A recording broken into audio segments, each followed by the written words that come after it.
My wife thought I was broke. She cheated, stole from me, and filed for divorce at my hospital bed when she learned I'd inherited $47 million. In court, my lawyer revealed a secret I'd kept for 8 years. She started panicking, and the verdict changed everything. The morphine was still wearing off when Claire walked into my hospital room with her lawyer. Not flowers, not a, "How are you feeling?" Not even a pretense of concern. Just her, my wife of 8 years, in a crisp white blouse I didn't recognize, and a man in a charcoal suit carrying a leather briefcase that probably cost more than our monthly mortgage. "Sign these," Claire said. She slid a stack of papers onto my lap, right over the hospital blanket. The motion was so casual, so practiced, like she was handing me a grocery list. I was still groggy. My abdomen ached where they'd removed my appendix 6 hours earlier. The IV in my arm pulled when I shifted to look at the documents. "What is this?" "Divorce papers." Her voice was flat, efficient. "I want a divorce, and I want half of everything." The words didn't process immediately. The room was too bright. The fluorescent lights buzzed overhead. Somewhere down the hall, a machine beeped in steady rhythm. "I just had surgery," I said stupidly. "I know." She crossed her arms. "That's why I'm here. Sign them now before you die or something and complicate the estate." The lawyer, his name tag said Stevens and Associates, stepped forward. He had the kind of smile that made you want to check if your wallet was still in your pocket. "Mr. Patterson, I'm Gerald Stevens. I represent your wife in this matter. Under California community property law, Mrs. Patterson is entitled to 50% of all marital assets acquired during your marriage." He paused for effect. "Including your uncle's inheritance." My blood went cold, not because of the divorce, because of what he'd just said. "How did you—" I started. Claire's smile was thin and sharp. "Your phone, David. I've had access to your iCloud for months. The executor left you a voicemail yesterday morning at 9:47 a.m., $47 million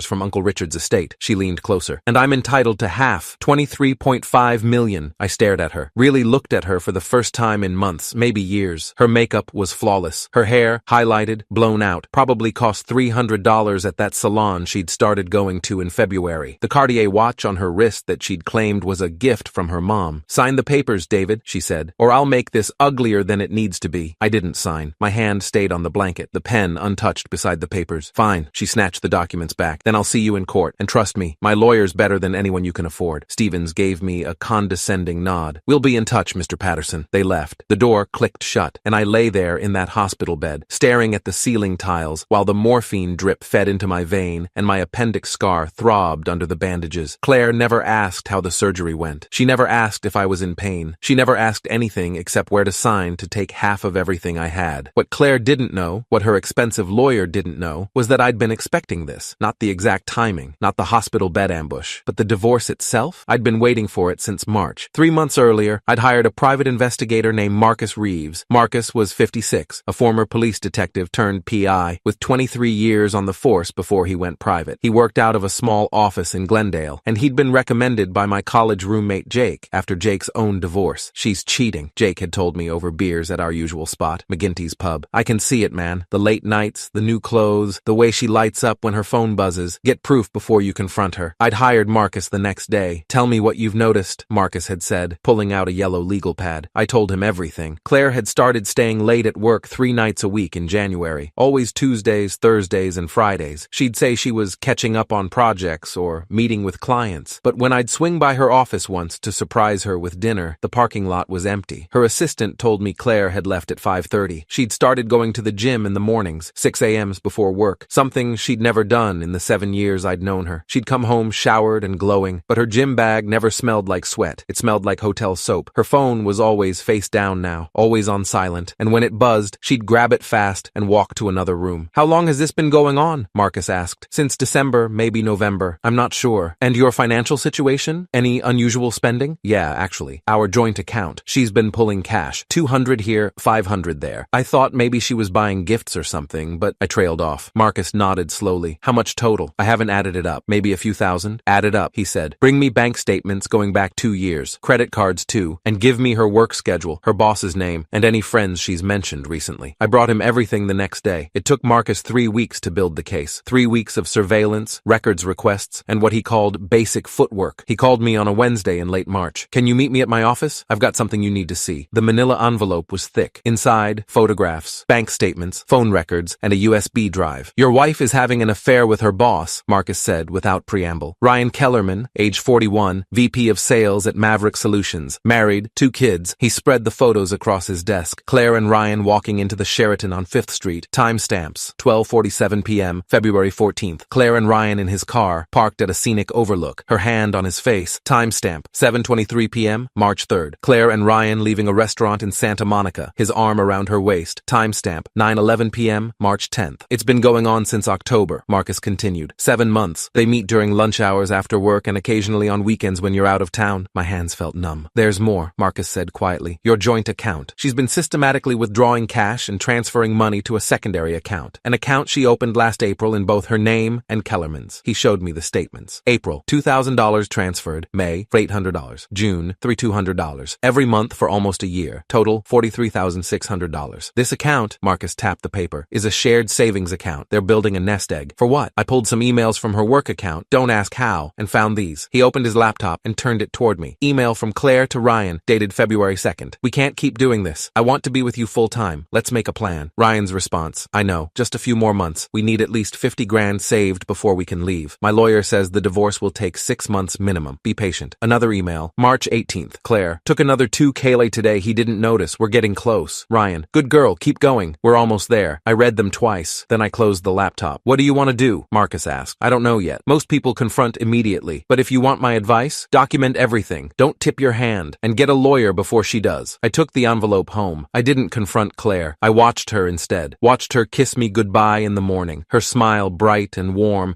before she went to the gym that wasn't a gym. Watched her text during dinner. Her face lit by the blue glow of her phone while I pretended not to notice. Watched her lie about working late, about client meetings, about girls' nights that were actually hotel rooms, and I waited. Then, in late April, everything changed. My Uncle Richard died. Uncle Richard was my father's older brother, eccentric, wealthy, and estranged from most of the family for reasons no one quite understood. I'd visited him twice a year since I was a kid, mostly out of obligation, but we'd never been particularly close. When he died of a heart attack at 73, I was surprised to get a call from his attorney. Mr. Patterson, I'm calling regarding the estate of Richard Patterson. You're named as the primary beneficiary. I'm sorry, what? Your uncle left his entire estate to you, approximately $47 million, comprising real estate holdings, investments, and liquid assets. I nearly dropped the phone. There must be some mistake. No mistake. The will is clear. I'll be sending you documentation this week. We'll need to schedule a meeting to discuss the transfer process. I hung up. Sat in my car in the grocery store parking lot. $47 million. I didn't tell Claire. Not that night at dinner when she asked how my day was. Not the next morning when the executor's office left a voicemail at 9:47 a.m. confirming the inheritance. Not that weekend when she spent Saturday shopping with friends and came home at 11 p.m. smelling like men's cologne. I didn't tell her because I knew exactly what would happen. She'd want half. She'd lawyer up immediately. She'd take the money and disappear with Ryan Kellerman to start their new life. But here's the thing Claire didn't know. Here's the detail her expensive lawyer didn't uncover. My Uncle Richard didn't just die in April. My Uncle Richard died 8 years ago. The same week Claire and I got married. I'd received the original inheritance notification 6 days before our wedding. The executor at the time, a different attorney, since retired, had called to inform me that Richard had passed away suddenly and left everything to me. The estate was valued at $41 million then, before 8 years of growth. What should I do? I'd asked him. 26 years old and overwhelmed. Put it in a trust, he'd advised. Keep it separate from any marital assets if you're getting married soon. That way it remains your separate property under California law. You can access it whenever you want, but it won't be subject to community property division if things go south. I'd followed his advice, created an irrevocable trust, never touched the money, lived on my software engineer salary, comfortable but not lavish. Never told Claire about the trust because, honestly, I'd forgotten about it, not the money itself, but the specific legal structure, the timing. I'd been so focused on the wedding, on starting our life together, that the inheritance had faded into background noise, until Marcus's investigation reminded me that secrets matter, until Claire walked into my hospital room with divorce papers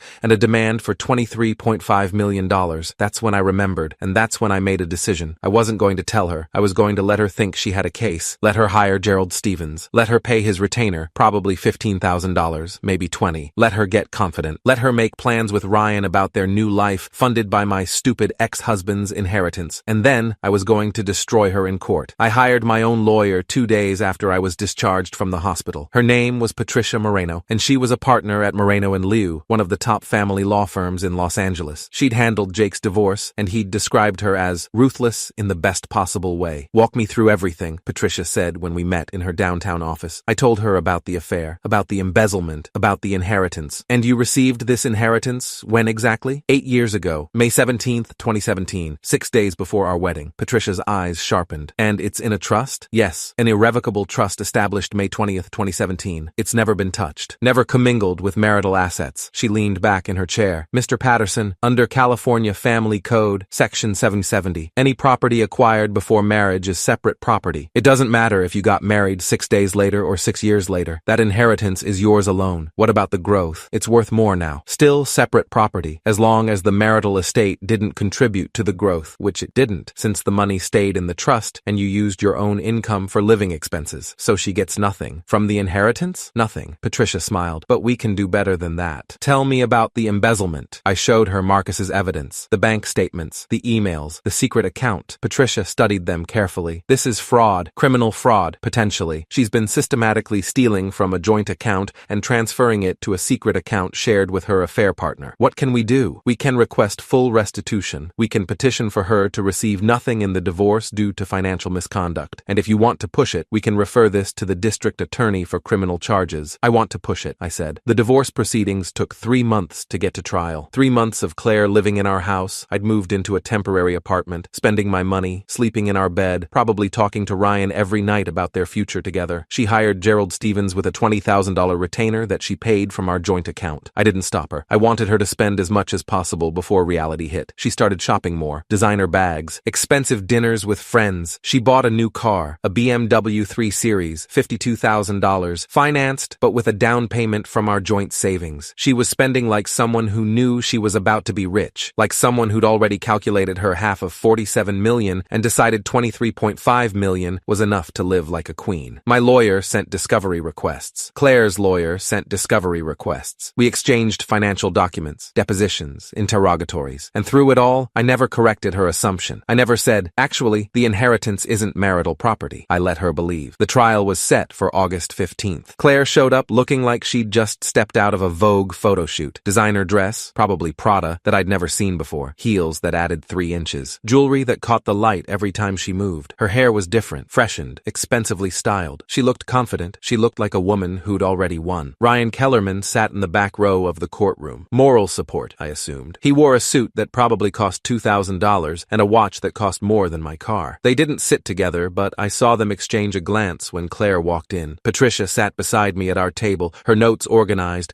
her expression calm. You ready? She asked quietly. Yes. The judge entered. The Honorable Martha Hernandez, Superior Court of Los Angeles. 62 years old, appointed to the bench in 2012, with a reputation for no-nonsense rulings and intolerance for games. We're here today for the dissolution of marriage between David and Claire Patterson, Judge Hernandez said. I've reviewed the filings. Let's proceed. Mr. Stevens, you represent the petitioner? Yes, Your Honor. Stevens stood, smoothing his tie. He looked like a lawyer from a TV show, polished, confident, expensive. Your Honor, this is a straightforward case. My client, Mrs. Claire Patterson, is seeking an equitable division of marital assets, including the recent inheritance received by Mr. Patterson during the course of their marriage. What inheritance? Judge Hernandez asked. Mr. Patterson inherited approximately $47 million from his late uncle. The inheritance was received in April of this year, well within the duration of the marriage, and therefore constitutes community property subject to equal division. Judge Hernandez looked at me. Mr. Patterson, when did you receive this inheritance? Here it was, the moment I'd been waiting for. Your Honor, I received notification of the inheritance in April of this year, but the inheritance itself, the actual estate, was established 8 years ago, in May 2017, 1 week before my wedding to Mrs. Patterson. The courtroom went silent. Claire's face drained of color. Stevens froze, his hand still on his legal pad. Elaborate, Judge Hernandez said. Patricia stood. Your Honor, if I may, the inheritance in question was established as an irrevocable trust on May 20th, 2017, 6 days before Mr. and Mrs. Patterson's wedding on May 26th, 2017. The trust was funded with assets from Richard Patterson's estate, which were designated to Mr. Patterson upon Richard Patterson's death in May 2017. She laid a document on the judge's bench. This is the trust documentation, showing the date of establishment and the funding date. Per California Family Code Section 770,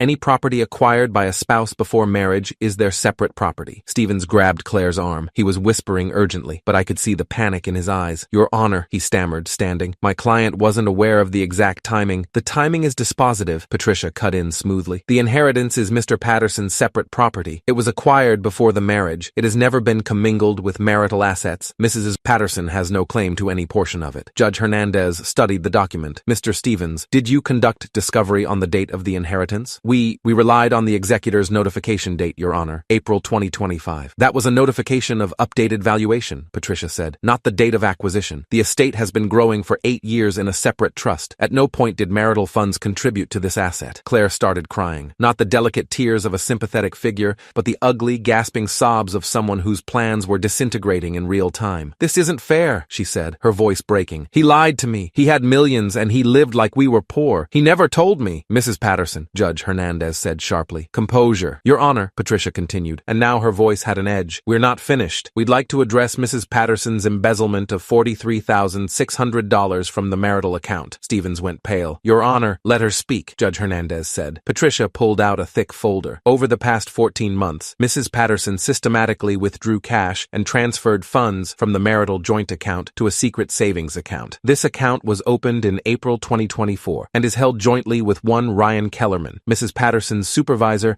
and extramarital affair partner." She approached the bench and handed the judge a stack of documents. Bank statements showing systematic transfers, the secret account documentation showing both names, and email correspondence between Mrs. Patterson and Mr. Bixer Kellerman discussing the thefts and their plan to leave their respective spouses. The judge's expression darkened as she read. Patricia returned to our table and opened her laptop. "With the court's permission, I'd like to display some of this correspondence." "Proceed." The courtroom screen lit up. Email from Claire Patterson to Ryan Kellerman, March 18th, 2025, 10:42 p.m. "Took another $2K today from the joint account. David didn't notice. I transferred it this morning. We're at $41K now. Almost there." Ryan Kellerman's response, March 18th, 2025, 11:03 p.m. "Good girl. Keep it up. My lawyer says I need 6 months minimum for the divorce to finalize. We just need to hold out a little longer." Another email appeared. Claire to Ryan, January 9th, 2025, 3:17 p.m. "Sometimes I feel guilty. He's not a bad guy, just boring and broke." Ryan's response, "You deserve better. We both do. Don't lose focus." The courtroom was silent except for Claire's sobbing. I looked at Ryan in the back row. His face was gray. His hands were gripping the bench in front of him. "Your Honor," Patricia said, "Mr. Patterson is seeking full restitution of the $43,600 plus punitive damages for fraud and breach of fiduciary duty. He's also requesting that Mrs. Patterson receive 0 assets from the marriage due to her financial misconduct and infidelity." "Your Honor, please," Stevens started. Judge Hernandez held up a hand. "Mrs. Patterson, you knew you were taking money without your husband's knowledge, correct?" Claire couldn't speak. She just nodded. "And you transferred it to an account held jointly with another man." Another nod. "And you were planning to leave your husband and use these funds to start a new life with your affair partner." "I didn't," Claire's voice broke. "I didn't know about the inheritance. If I'd known he had millions, that's not relevant," Judge Hernandez said coldly. "Your husband's financial status doesn't justify theft." She looked at Stevens. "Does your client have any defense for this embezzlement?" Stevens looked like he wanted to sink through the floor. "No, Your Honor." Judge Hernandez closed the folder. "Here's my ruling. The inheritance of $47 million